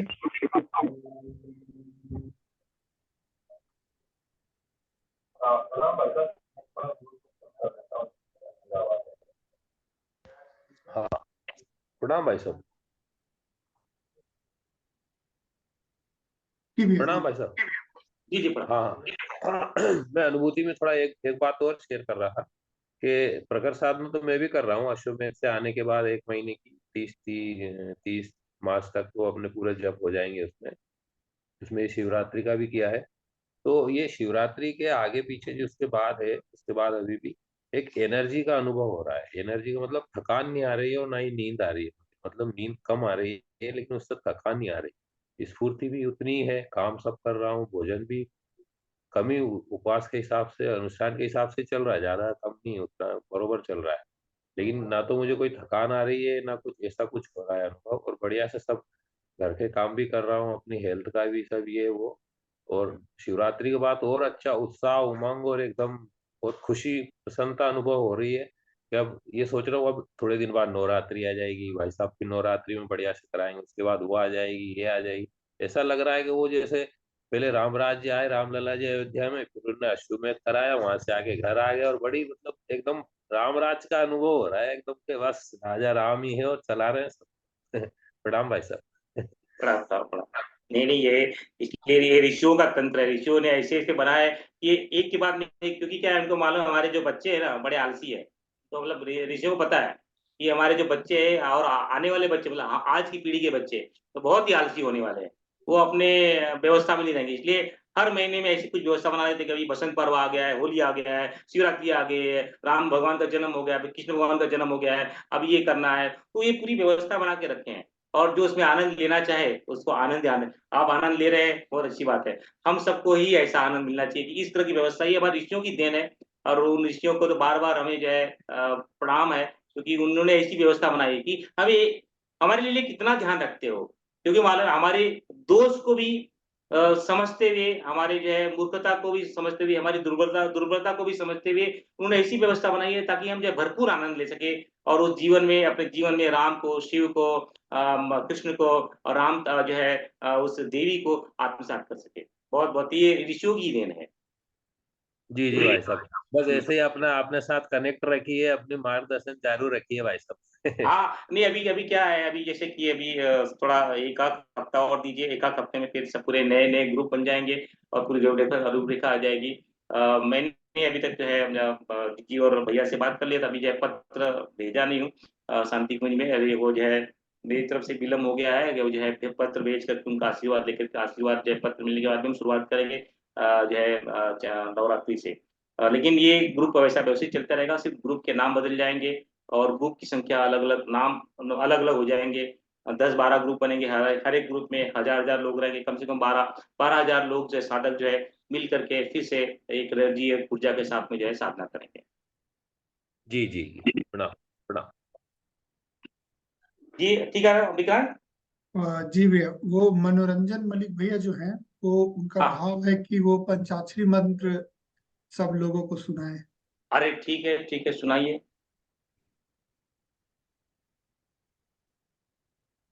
मनोरंजन भैया आप सुना सकते हैं।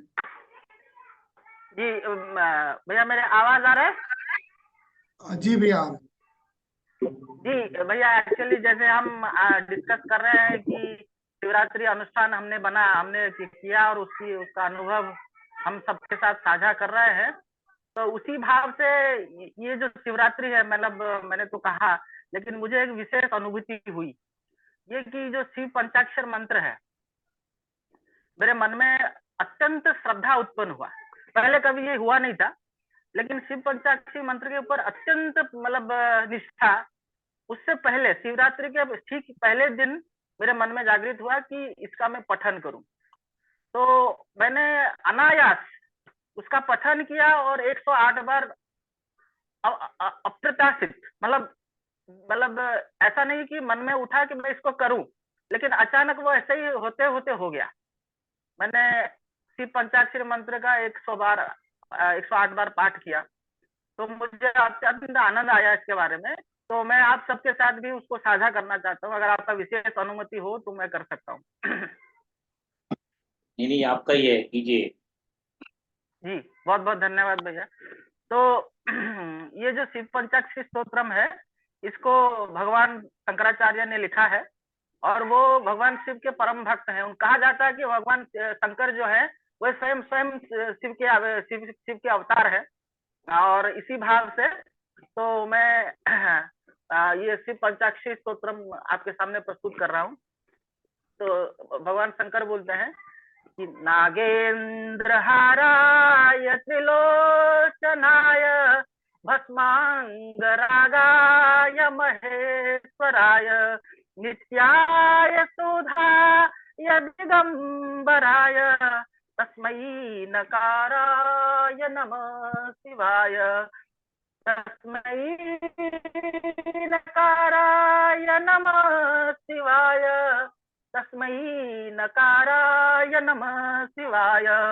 मंदाकिनी सलिल चंदन चर्चिताय नंदीश्वर प्रमथनाथ महेश्वराय मंदार पुष्प बहुपुष्प सुपूजिताय तस्मै नकाराय नमः शिवाय तस्मै मकाराय नमः शिवाय तस्मै मकाराय नमः शिवाय शिवाय गौरी बदनाब्ज वृंदा सूर्याय दक्षाग्रहनाशकाय नीलकंठाय वृषध्वजाय तस्मै सकाराय नमः शिवाय तस्मै सकाराय नमः शिवाय तस्मै सकाराय नमः शिवाय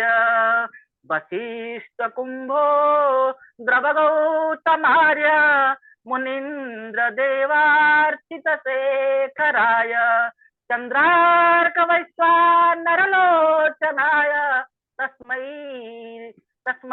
वकाराय नमः शिवाय तस्मै वकाराय नमः शिवाय तस्मै वकाराय नमः शिवाय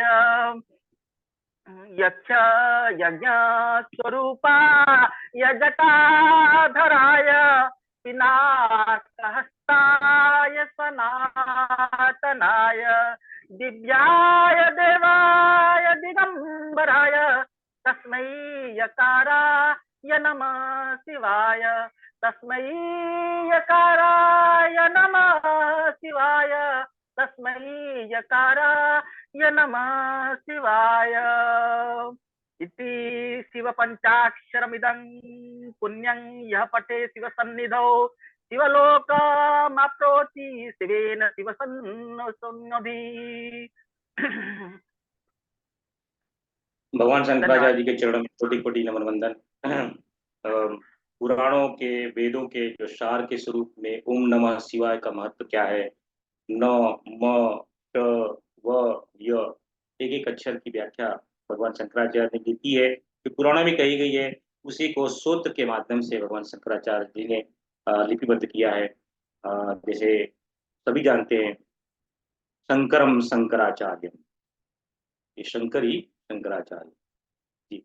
किसी भाई बहन का और किसी का है कुछ अनुभव? जी भैया, ये संजू भदौरिया दीदी हैं, वो अपना हाँ एक्सपीरियंस शेयर करना चाहते जी। हैं।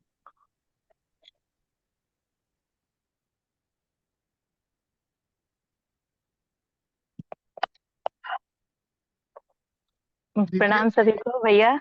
हाँ, प्रणाम सभी को भैया, प्रणाम। हाँ प्रणाम प्रणाम जी। अनुभव तो क्या कहें, हमने इधर ऑनलाइन साधना करके बिल्कुल जैसा लगता है ऑनलाइन पूरा टीम के ही हम एक परिवार के सदस्य बन चुके हैं। और इतना साधना कर करके मुझे बहुत आनंद आता है, कहीं जाने की इच्छा नहीं होती मेरी। और मुझे लगता है कि मेरा आप ही लोग परिवार हो। भैया जी, मैं यहाँ ड्यूटी करती हूँ, यहाँ हॉस्टल में हूँ, आश्रम में, गर्ल्स हॉस्टल में। फिर भी जब आप लोगों की टीम के साथ में जब साधना करते करते मुझे इतना अच्छा लगने लगा है कि यही साधना करती रहती हूँ। अब मुझे मायके ससुराल जाने की भी इच्छा नहीं होती है। छुट्टियों में भी मैं यही साधना करने वाली हूँ। आपका नहीं बहुत ऐसा बहुत धन्यवाद कि आप लोगों ने मुझे मतलब एक अपने परिवार में एडमिट मतलब एंट्री दी। बस बहुत बहुत धन्यवाद। मैं आप लोगों को पाके बहुत खुश हूँ। हमेशा मेरा परिवार यहीं आ गया, मुझे कहीं जाने की जरूरत नहीं। ऑनलाइन घर बैठे मैं साधना, घर बैठे आप लोगों से बात कर पाती हूँ, सारी समस्या समाधान ले पाती हूँ। और मैं क्या कहूँ, बस इतना ही। ये हम सब भी परिवार ही है, क्योंकि गुरुदेव ने इतना बड़ा सूत्र पता बनाया है, उस सूत्र के माध्यम से हम जुड़े हैं। हम लगता नहीं है, हम लोग ही परिवार हैं। और आप मायके और जो है ससुराल भी जाया करें, ऐसा ना करें, क्योंकि वो भी जरूरी है। परिवार की जो व्यवस्था है वो भी जरूरी है, जो समाज की जो व्यवस्था है वो भी जरूरी है। हम लोग तो है ही हैं, हम लोग तो हमेशा सदैव रहेंगे, गुरुदेव का सूत्र है। लेकिन जो है स्थूलता में जो स्थूल स्वरूप से जो संबंध है उसको भी आगे बढ़ाएं, उनसे भी संपर्क रखें। ठीक विक्रांत, हाँ जी भैया। बहुत बहुत बढ़िया है। सो आनंद है आप सभी को सुनकर के अच्छा लगा, क्योंकि कि आप लोगों के बहुत अनुभव है। अभी किसी भाई बहनों के कुछ अनुभव नहीं है। अभी विक्रांत ने जो है बहुत सारे साधकों ने जो वहाँ पे आए थे अश्वमेध में, बहुत सारे साधकों की वीडियो रिकॉर्ड किए हैं। अब जो है आगे से हर एक सप्ताह में एक दो वीडियो हम लोग रिलीज कर देंगे, ताकि जो है उस अनुभव को हम सुन सकें। और आज का भी अगर किसी का शिव और महाशिवरात्रि का अनुभव कुछ हो, उसको भी 1-2 मिनट में रिकॉर्ड करके जो है सही अनुभव जा रहा हो उसमें, जिस तरह से एकदम जो आपको जो महसूस हुआ है, जो लोगों के लिए प्रेरणा बने, जो लोगों की जो है ऊर्जावान जो है एक मार्गदर्शन बने, और खुद के लिए भी वो जो है वो वीडियो रिकॉर्ड करके विकलांग के पास भेज सकते हैं। और फिर जो है हम उसे सोशल मीडिया पे प्रेरणा के रूप में लोगों को बता सकें और भेज सकें। ठीक है विक्रांत, तो इसी को यहीं पे रोकते हैं। जी भैया, शांति पाठ। हम सब में शिव चेतना का जागरण हो, हम सब जो है शिव के मार्ग पे अग्रसर हों। यह महाशिवरात्रि एक दिन की साधना नहीं थी, तो ये तो हमारे जीवन में एक आगाज था। जो आगाज हुआ है उसके माध्यम से हम जो है अपने जीवन को संयमित करें, आगे बढ़ाएं। यही उस शिव नारायण के रूप में जो व्यवस्थित हैं उनके चरणों में प्रार्थना रहेगी। आइए हम सब मिल करके उस ऋषि चेतना, हिमालय चेतना, अवतारी चेतना के चरणों में प्रार्थना करते हैं।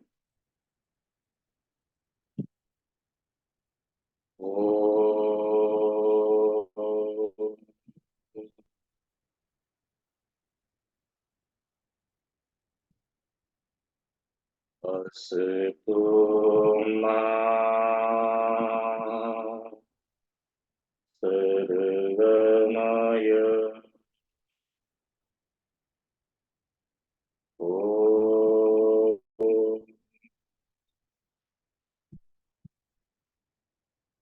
तं सोमा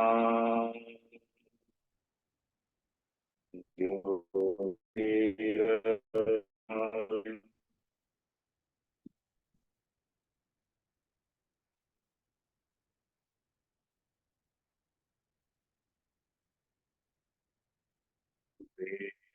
विद्योर्मा अमृतं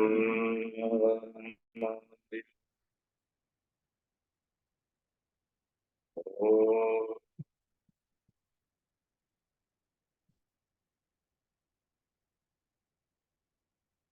शान्ति शान्ति शान्ति।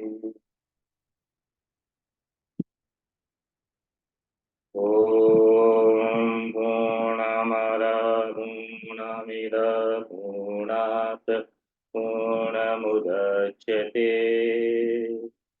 पूर्णस्य पूर्णमादाय पूर्णमेवावशिष्यते। शङ्करं शङ्कराचार्यं केशवं बादरायणं सूत्रभातगितो वन्दे भगवन्तो पुनः पुनः।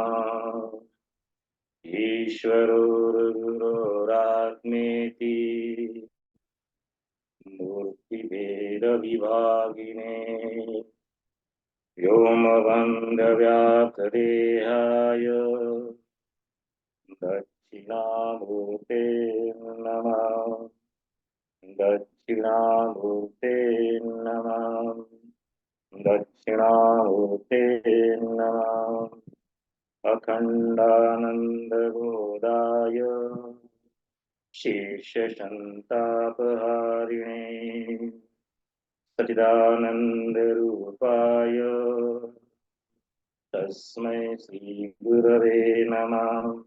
तस्मै श्री गुरवे नमः। तस्मै श्री रामाय नमः। तस्मै श्री रामाय नमः। तस्मै मां भगवते नमः। तस्मै मां भगवते नमः। तस्मै श्री गुरवे नमः। तस्मै श्री गुरवे नमः। इदं गायत्रेदं नमः। इदं गायत्रेदं नमः। इदं गायत्रेदं नमः। स्थूल और सूक्ष्म भाव से जुड़े सभी ऋषियों को, मुनियों को, अवतारी शक्तियों को कोटि कोटि नमन वंदन, नमन वंदन। जो आपने स्थूल में अनुभव बताया और उससे जो सूक्ष्म में जो झंकार पैदा होगी, सूक्ष्म जो अनुभव हैं, उनको कोटि कोटि नमन वंदन, कोटि कोटि नमन वंदन। अगर इस अनुभव कथा में, अनुभव यात्रा में किसी का भी कहीं से भी कुछ आवेग आया हो, उसके लिए क्षमा प्रार्थना, क्षमा प्रार्थना, क्षमा प्रार्थना। और जो भी आनंद रहा हो, जो भी रस रहा हो, जो भी अमृत रहा हो, वह आपके चरणों में, श्री चरणों में, हिमालय चरणों में, इसी चरणों में, अवतारी चरणों में ही अर्पित है, अर्पित है, अर्पित है। ओम शांति शांति शांति। तस्मै श्री गुरुदेव।